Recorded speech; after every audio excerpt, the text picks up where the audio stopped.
Meus cascateiros, meus bons de bola, Daniel Ban de novo na área aí, né, pessoal? Mais uma vez é um prazer estar aí com vocês. Demorei um pouquinho, mas estou de volta. Agora vamos, né, ser cada vez mais frequentes e recorrentes aqui nos nossos canais, tá, pessoal? Lembrando que aqui no TikTok é cascateiros.fc, lá no Instagram cascateirosfc e no YouTube, né, youtube.com.br/cascateiros, né, pessoal? Sempre falando da bola, sempre falando dos times que nós gostamos, enfim. E também, né, das curiosidades aí do futebol e informações gerais também. E hoje, né, pessoal, o assunto não poderia ser outro que não a convocação do Brasil para buscar a sexta estrela, né? O Brasil que vai em busca aí do hexacampeonato na Copa do Mundo, que vai rolar, né, em Estados Unidos, Canadá, México, primeira vez que temos aí uma tríade, sede aí da Copa do Mundo. Mas falando da convocação, né, pessoal? Eu achei problemática, embora também muitos nomes ali não desse assim para fugir de muitos dos nomes que foram ali listados, mas eu achei uma lista problemática. Eu vou listar os pontos, né? Vou enumerar aqui os pontos em que eu acho que realmente são problemáticos, né? Primeiro fator é a relação dos goleiros. São os mesmos da última Copa.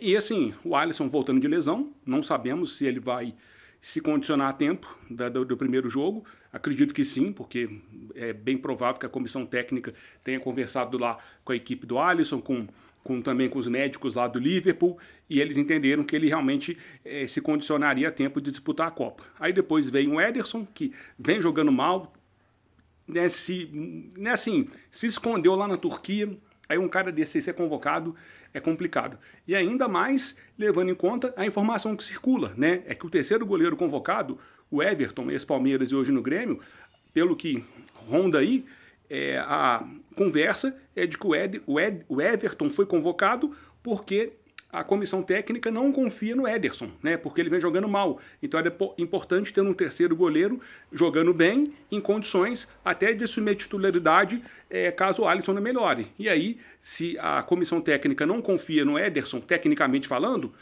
então não devia ter sido convocado, né? Então era para ter trazido aí outro goleiro, ou o John, ou o Hugo Souza, sei lá.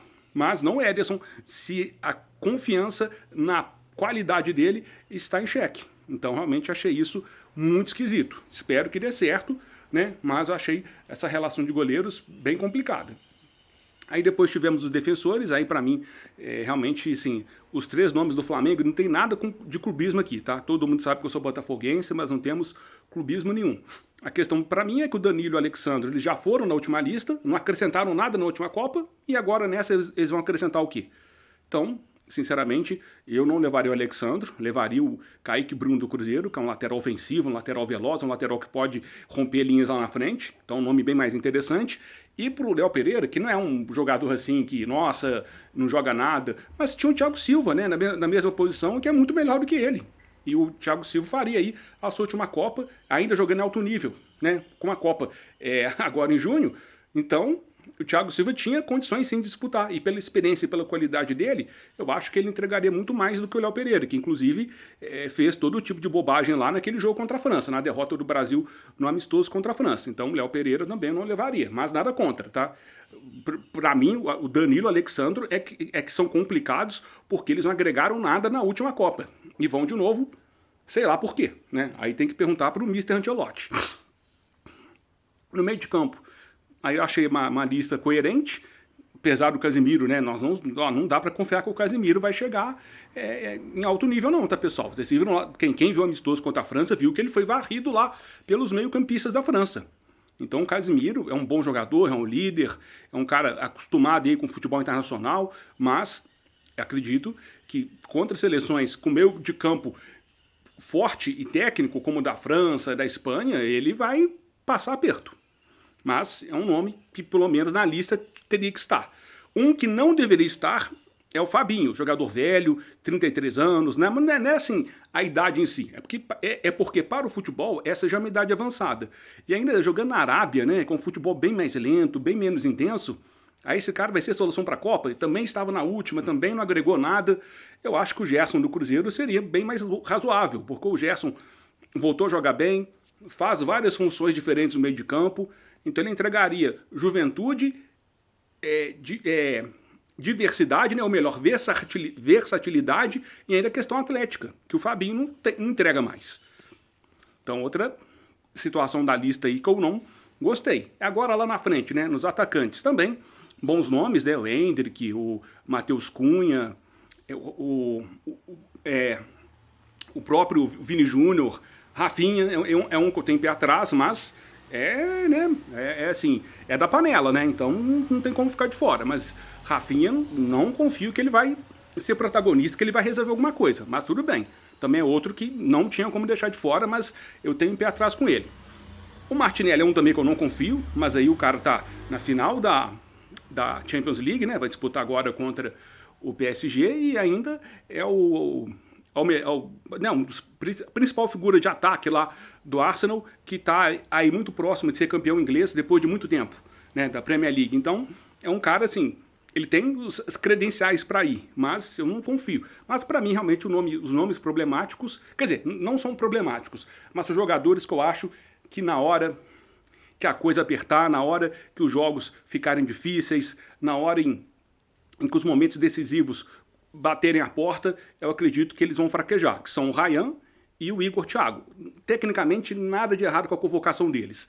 Mas esses dois, eles jogam em times pequenos da Premier League. Eles não jogam, eles jogam joguinhos de 3 pontos. Eles não jogam partidas decisivas lá. Embora algumas partidas de 3 pontos sejam decisivas. Mas a maior parte dos jogos é 3 pontos. Não é aquele jogo que tem aquela pressão, ainda mais são times pequenos.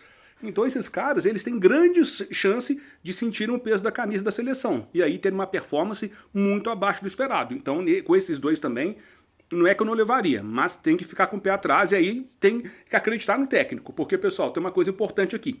Tem jogador de seleção e tem jogador de clube. Tem jogador que no clube ele arrebenta, ele é o melhor, ele tem números assim impressionantes. Mas chega na seleção, os caras não conseguem reproduzir. E não dá para falar, esse jogador é de seleção, esse não é. Não dá assim para eu falar, por exemplo, e nós temos que confiar em quem? No técnico. Se o técnico, como Ancelotti, experiente, pentacampeão da Champions, currículo recheado, se esse cara acha que esses jogadores podem resolver e podem assegurar algo, beleza, vamos confiar nele. Mas eu tenho pé atrás com esses dois também. Neymar, né, pessoal, aí eu já cantei a pedra aqui, ele não ficaria de fora de jeito nenhum. Primeiro pelo nome dele, né, por ser a última Copa e também por ser a primeira vez que ele vai trabalhar com um técnico que tem uma capacidade no mesmo nível ali do talento do Neymar, né? Porque nas 3 Copas anteriores trabalhou com o Filipão, já uma caricatura do que foi o Filipão, né? Lá, aquela seleção do 7-1. Inclusive, ó, essa camisa aqui, ó, é daquela seleção do 7-1, né? Daquela Copa. Mas não importa, é Brasil, né, pessoal? Então, o Neymar disputou a Copa com o Filipão e depois 2 com o Tite. E o Tite, né, eu sei que tem muita gente que gosta, que defende, mas eu acho um treinador bem fraco, bem fraco. E, foi campeão, foi. Com elencos, né, muito, assim, com elencos com grandes jogadores, ele realmente conseguiu ser campeão. Celso Roth foi campeão com elenco com grandes nomes, o Diniz foi campeão com elenco com grandes nomes. Então isso não quer dizer muita coisa. Até estava debatendo com o Carlos, né, que é o cascateiro aqui do nosso parceiro no projeto, e ele falou, eu questionei, o Tite ganhou o quê com equipes limitadas? Ele falou, ganhou, parece com o Gaúcho, com Caxias e também ganhou uma Copa do Brasil com o Grêmio. Respeito, né? Mas é gaúcho, né, pessoal? Estadual. Estadual, Roger Machado tem, que esse péssimo Roger Machado tem, Rogério Ceni também, outro técnico que eu acho fraco, tem estadual, né? E ganhar a Copa do Brasil pelo Grêmio, meu amigo, o Grêmio é pentacampeão da Copa do Brasil, né? Então, assim, para quem gosta do Tite, não tem nenhum problema, o argumento é válido. Mas, né, a camisa do Grêmio na Copa do Brasil, ela joga sozinha, igual a do Cruzeiro também, igual a do Flamengo, né? Mas então é isso, pessoal. Então essa foi a lista do Ancelotti, né? Aí nossas considerações. Acredito que o Brasil tem chances sim, não grandes chances, mas chances, porque estamos levando a melhor seleção desde aquela de 2006, né? Em termos de qualidade. Mas também uma coisa que me preocupou é que dos 26 nomes, 15 nomes estavam na Copa anterior e esse número só não subiu para 16 porque o Rodrigo está machucado. Então não teve renovação, né, pessoal? Mas é acreditar aí na qualidade, na capacidade do Ancelotti e ver aí se essa sexta estrela vem. Então é isso aí, meus amigos cascateiros. Grande abraço aí e em breve estaremos de volta, pessoal. Valeu, tamo junto, meus cascateiros.